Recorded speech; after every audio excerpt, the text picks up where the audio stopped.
Oke, assalamualaikum warahmatullahi wabarakatuh. Kembali lagi di channel kami. Hari ini saya akan memberikan informasi tentang kisi-kisi soal SKB untuk guru PG SD, utamanya guru kelas ya. Ini kisi-kisi soal yang sering keluar. Yang kita bahas yang pertama yaitu urutan komponen dalam silabus. Yang kedua, urutan komponen dalam RPP. Yang ketiga, membuat alokasi prota berdasarkan apa?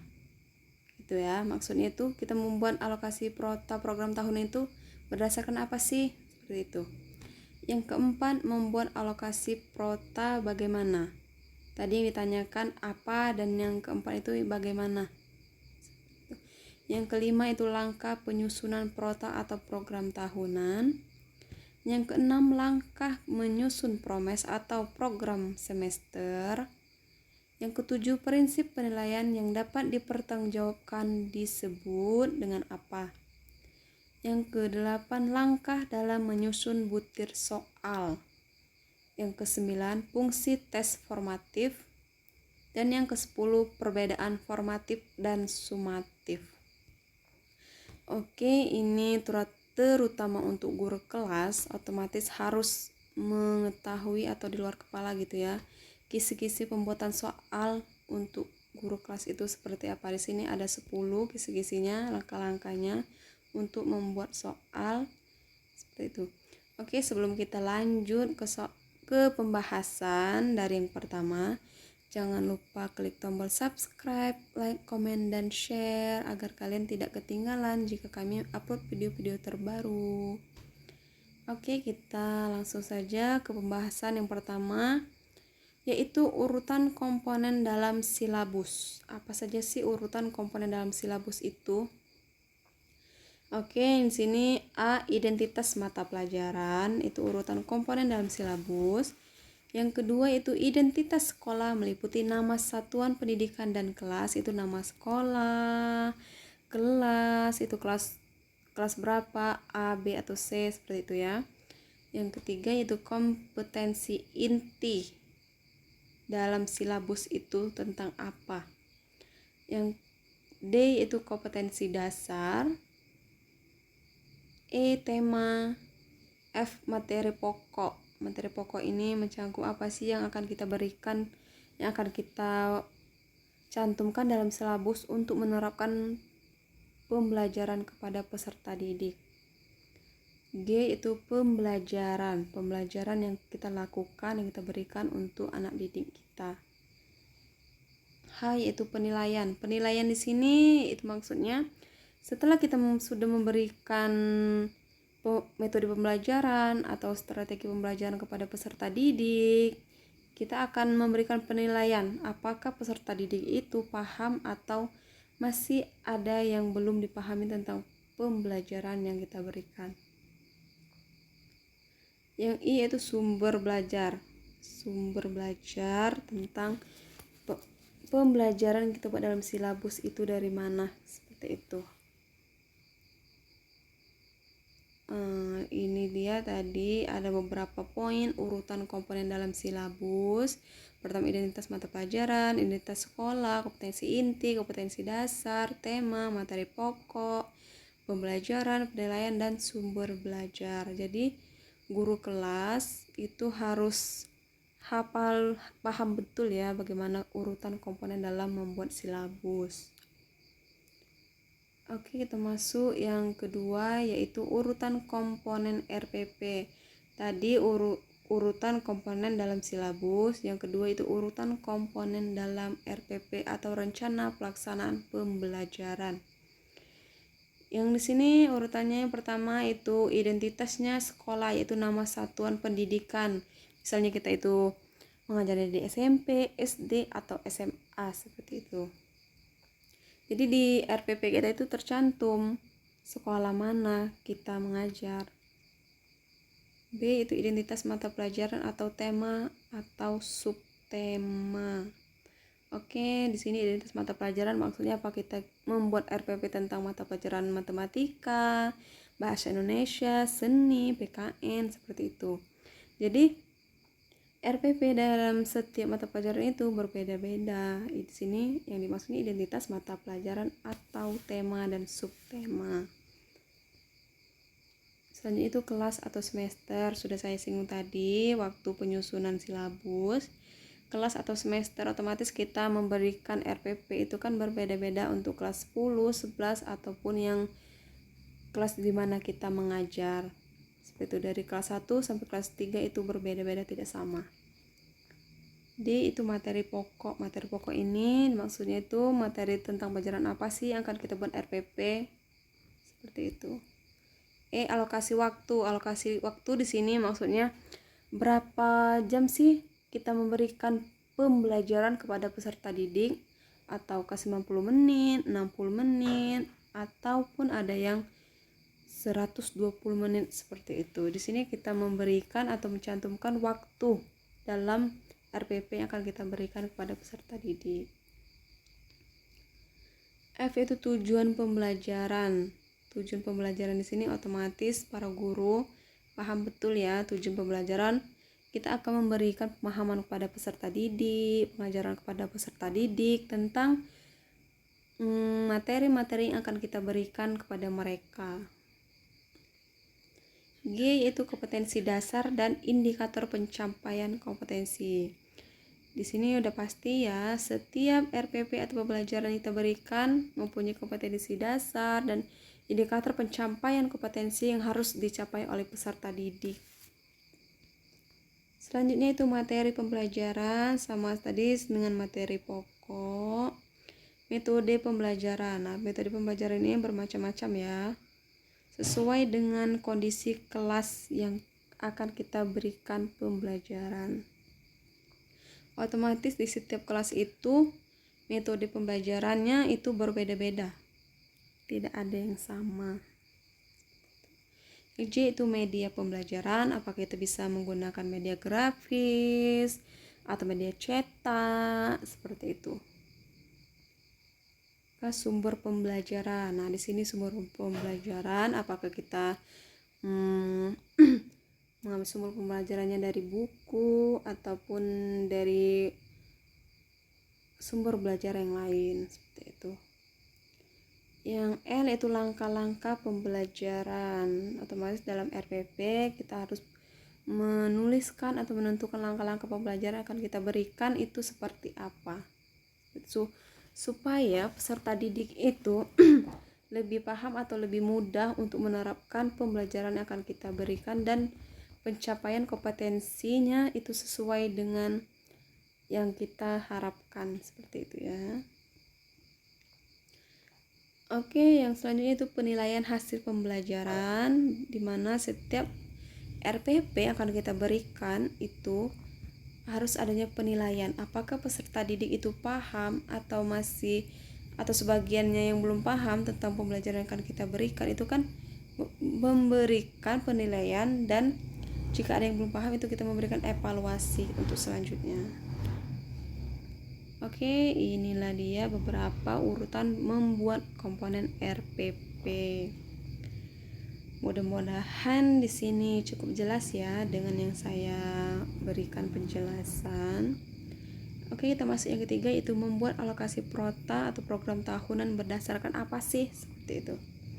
Ataukah kita membuat program tahunan itu sesuai dengan keinginan kita sendiri atau ada aturan-aturannya tersendiri. Oke, kita langsung saja. Program tahunan atau prota yaitu rencana penetapan alokasi waktu atau urutan waktu itu seberapa lama sih kita memberikan pembelajaran kepada peserta didik dalam satu kelas, gitu ya, dalam 1 tahun untuk mencapai tujuan pembelajaran atau kompetensi inti dan kompetensi dasar yang telah ditetapkan dalam RPP yang telah kita buat. Selanjutnya yaitu penempatan alokasi waktu dibutuhkan agar seluruh kompetensi dasar dapat dicapai dan dikuasai oleh peserta didik. Oke, di sini maksudnya jika kita memberikan pembelajaran di satu kelas itu minimalnya waktunya itu 60 menit atau 90 menit gitu ya. Dari waktu dalam 90 menit itu kita memberikan pembelajaran kepada peserta didik, kita mengharapkan peserta didik itu dapat memahami atau menerapkan materi-materi yang telah kita berikan dengan alokasi waktu yang cukup lama untuk peserta didik kita memahami apa yang mereka dapatkan, seperti itu. Selanjutnya itu penentuan alokasi waktu ditentukan pada jumlah jam pelajaran sesuai struktur kurikulum yang berlaku dan juga keluasan materi yang harus dikuasai peserta didik. Oke, ini dia ada 3 komponen atau langkah-langkah membuat alokasi prota program tahunan berdasarkan 3 ini: program tahunan, penetapan alokasi waktu, penentuan alokasi waktu. Oke, lanjut. Yang keempat itu membuat alokasi promes atau program semester seperti apa sih? Sini kita jelaskan. Promes berisi rumusan pokok-pokok aktivitas guru dalam melakukan pembelajaran selama 1 semester dengan mempertimbangkan alokasi waktu yang tersedia, jumlah kompetensi dasar, dan indikator. Oke, di sini kita menulis atau membuat alokasi promes program semester. Pokok aktivitas guru yaitu mempertimbangkan 3 hal yang penting. Itu pertama, alokasi waktu yang tersedia, jumlah kompetensi dasarnya, dan indikator pembelajaran. Oke, ini tadi membuat alokasi waktu seperti apa, seperti itu. Oke, yang kelima itu langkah menyusun program tahunan atau prota. Yang pertama itu penyusunan prota harus dilakukan berdasarkan tahapan yang ditetapkan. Langkah-langkah penyusunan prota, sini A ya, bukan Q. Prota adalah sebagai berikut. Yang A, mengidentifikasi jumlah kompetensi dasar dan indikator dalam 1 tahun. Dalam 1 tahun itu kita membuat kompetensi dasar untuk pencapaian peserta didik. B, itu mengidentifikasi keluasan dan kedalaman kompetensi dasar dan indikator yang akan kita buat, seperti itu. C, melakukan pemetaan kompetensi dasar untuk setiap semester. Dan D, menentukan alokasi waktu tiap kompetensi dasar dengan memperhatikan minggu efektif. Oke, di sini ada 4 langkah-langkah penyusunan protas. Bisa baca ya. Oke, kita lanjutkan yang keenam, yaitu langkah menyusun promes atau program semester. Langkah-langkah pengisian promes atau program semester adalah sebagai berikut. A, menginput KD dan indikator. KD sini maksudnya kompetensi dasar. B, menetapkan jumlah jam dan jumlah tatap muka per minggu untuk tiap mata pelajaran. C, mengalokasikan waktu sesuai kebutuhan indikator pada kolom bulan dan minggu. D, memberikan catatan pada kolom keterangan atau jika diperlukan. Oke, sini menginput KD dan indikator, menetapkan jumlah jam dan jumlah tatap muka per minggu untuk tiap mata pelajaran. Jadi kan setiap minggu itu tidak seluruhnya satu mata pelajaran itu masuk setiap hari 1 minggu full gitu. Jadi sini 1 minggu itu bisa 3 kali, 2 kali, seperti itu. Oke, kita lanjut. Yang ketujuh itu prinsip penilaian yang dapat dipertanggungjawabkan disebut prinsip-prinsip penilaian dalam pembelajaran. A, itu penilaian harus sahih. B, objektif sesuai dengan kenyataan. C, harus adil, tidak boleh ada pembedaan antara peserta didik 1 dengan peserta didik 2. D, terpadu. E, harus terbuka. Sini harus terbuka maksudnya kita harus memberikan penjelasan tentang pencapaian peserta didik itu seberapa sih yang diperoleh, seperti itu ya. Jadi kita itu harus terbuka terhadap peserta didik. F itu menyeluruh dan berkesinambungan. Di sini harus saling ada keterkaitan ya satu dengan yang lainnya. G itu sistematis, harus tersusun rapi seperti itu. Dan F beracuan kriteria. Dan D akuntabel. Oke. Ini tadi ada 8 prinsip-prinsip penilaian dalam pembelajaran. Di sini penjelasan. A. Sahih berarti penilaian didasarkan pada data yang mencerminkan kemampuan yang diukur. Oke, tadi kan ini yang pertama itu penilaian harus sahih, bukan sahih, maaf ya, ketikannya salah. Penjelasannya sahih berarti penilaian didasarkan pada data yang mencerminkan kemampuan yang diukur. B. Objektif berarti penilaian didasarkan pada prosedur dan kriteria yang jelas, tidak dipengaruhi subjektivitas penilaian. C. Adil berarti penilaian tidak menguntungkan atau merugikan peserta didik karena berkebutuhan khusus serta perbedaan latar belakang agama, suku, budaya, adat istiadat, status sosial ekonomi, dan gender maksudnya, maaf ya. D. Terpadu berarti penilaian oleh pendidik merupakan salah satu komponen yang tak terpisahkan dari kegiatan pembelajaran. E. Terbuka berarti prosedur penilaian, kriteria penilaian, dan dasar pengambilan keputusan dapat diketahui oleh pihak yang berkepentingan. F. Menyeluruh dan berkesinambungan berarti penilaian oleh pendidik mencakup semua aspek kompetensi dan dengan menggunakan berbagai teknik penilaian yang sesuai untuk memantau perkembangan kemampuan peserta didik. G. Itu sistematis berarti penilaian dilakukan secara berencana dan bertahap dengan mengikuti langkah-langkah baku. H. Itu beracuan kriteria berarti penilaian didasarkan pada ukuran pencapaian kompetensi yang telah ditetapkan. Dan I itu terakhir akuntabel berarti penilaian dapat dipertanggungjawabkan baik dan segi teknik, prosedur maupun hasilnya.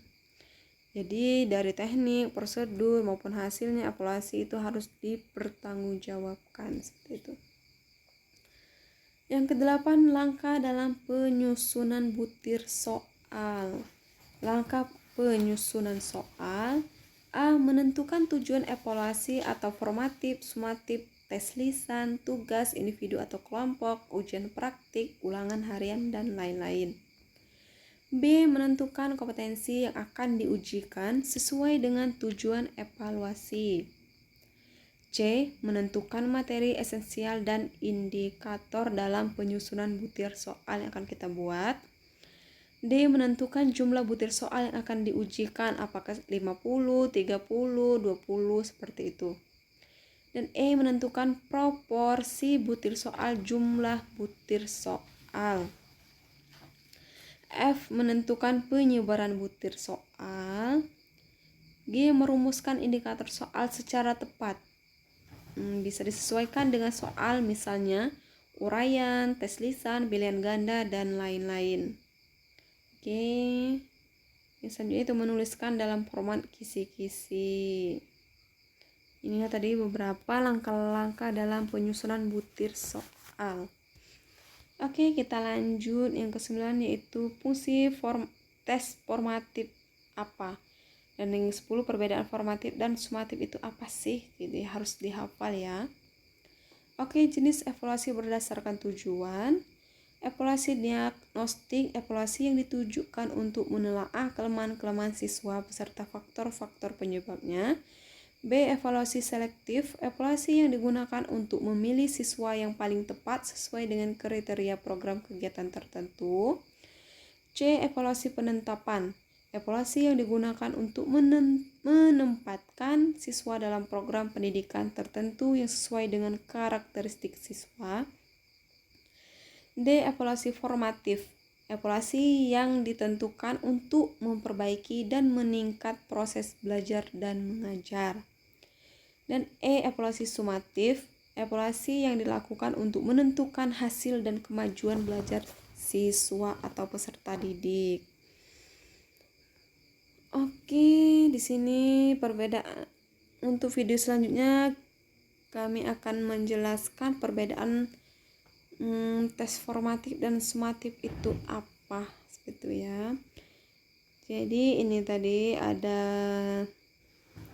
9 kisi-kisi soal untuk penyusunan RPP, silabus, seperti itu yang sering keluar. Sekian dan terima kasih, semoga bermanfaat dan sukses selalu. Jangan lupa ya tekan tombol subscribe-nya dan aktifkan lonceng notifikasinya agar kalian dapat notifikasi setelah kami upload video-video terbaru untuk selanjutnya. Terima kasih. Wassalamualaikum.